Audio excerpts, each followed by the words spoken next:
Eu nunca ouvi minha mãe dizer fala baixo ou não faz barulho que seu pai está trabalhando.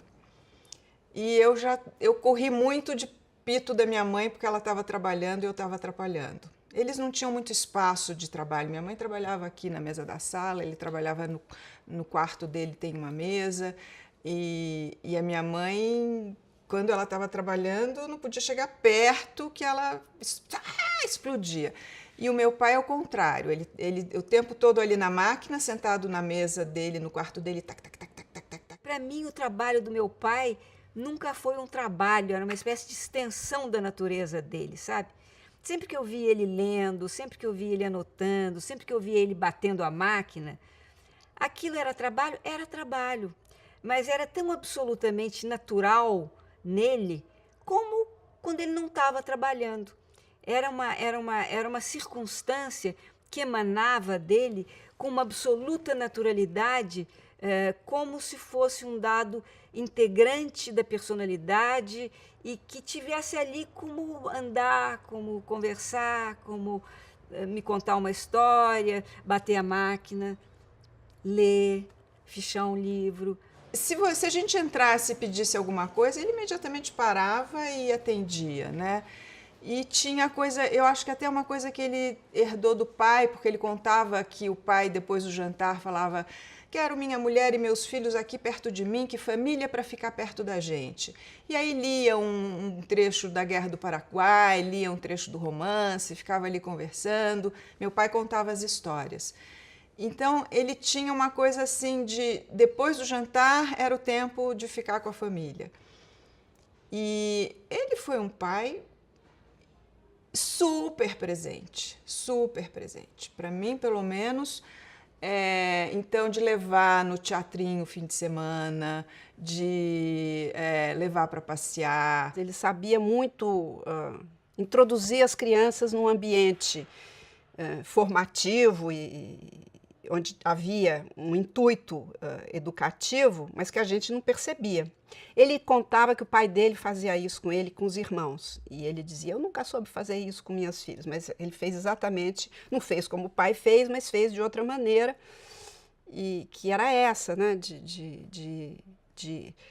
sobretudo a música e a literatura, sempre muito muito presente e assim traduzida de uma maneira acessível para a gente ir tomando gosto. Isso foi a vida inteira muito presente.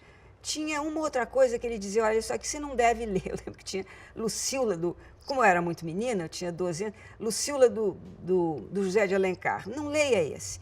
Aí eu obedeci durante uns 2 anos. Aí um dia eu cheguei para ele e disse: olha, papai, negativo, eu vou ler Lucila e sinto muito. Fui lá, peguei e li. Então eu tive essa grande, digamos assim, esse grande privilégio, como minhas irmãs também tiveram, que nós tínhamos uma biblioteca muito variada. Ele me dava de presente vários livros. Ontem ainda achei, quando eu me formei na universidade, ele me deu de presente uma primeira edição do Ivanhoe, do Walter Scott, que eu já tinha lido, e ainda falei: puxa vida, eu me formei na universidade e olha o que meu pai me deu. Ele não me deu um carro, ele não me deu uma joia, né? Ele me deu a primeira edição do Ivanhoe, do Walter Scott. Então isso é claro que define os valores que você terá na vida, né? Mas eu conversava muito com ele sobre escritores, sobre escrita, sobre estilos. Nós tínhamos opiniões muito parecidas a respeito, por exemplo, de Machado de Assis. Nós achamos muito ruins os primeiros livros do Machado de Assis. A gente não acha nada bom o Memorial de Aires, que é o último, só que o Memorial de Aires tem coisas formidáveis. Assim como não gostar, só viemos a gostar realmente de Machado de Assis no Dom Casmurro, né? E coincidia.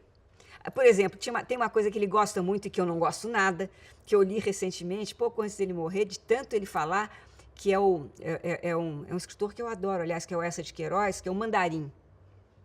Ele fala, achei péssimo o Mandarim. Eu falei: papai, pelo amor de Deus, não é bom esse Mandarim, é ruim. Não, Ana Luísa, isso não é bom nada, papai, pelo amor de Deus.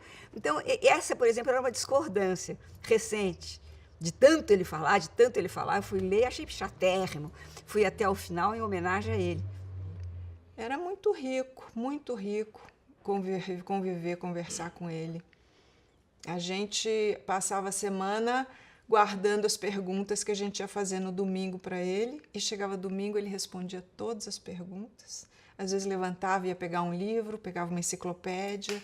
Então, ele era uma enciclopédia, né? Porque ele tinha uma memória excepcional, e ele treinava o tempo todo a memória, recitava poesias, recitava o nome de todos os filhos da tia, que teve 12 filhos, em ordem, com as datas do nascimento e as datas do aniversário, todos os casamentos. Ele fazia o tempo todo exercícios de memória, ele tinha uma memória excepcional que ele exercitava o tempo todo, repetindo, e grandes trechos de coisas decoradas. E até morrer, quer dizer, ele chegava às vezes lá, ele estava recitando sozinho, e eu falava, pai, o que é isso? Ele dizia, não, isso aqui é um pedaço dos maias, isso aqui é Victor Hugo, né? Então,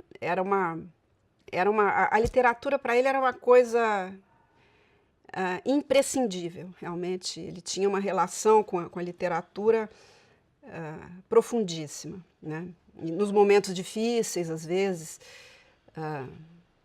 ele estava no dermatologista, tinha que fazer um curativo, e ele recitava, né? Ele ficava recitando mentalmente para não pensar no curativo. Eu lembro uma vez que eu fui com ele, e ele dizia, não, eu não pensei no assunto, fiquei pensando numa poesia, não sei o quê. Então, era uma coisa, não tinha como não receber esse impacto, porque era a vida dele, né?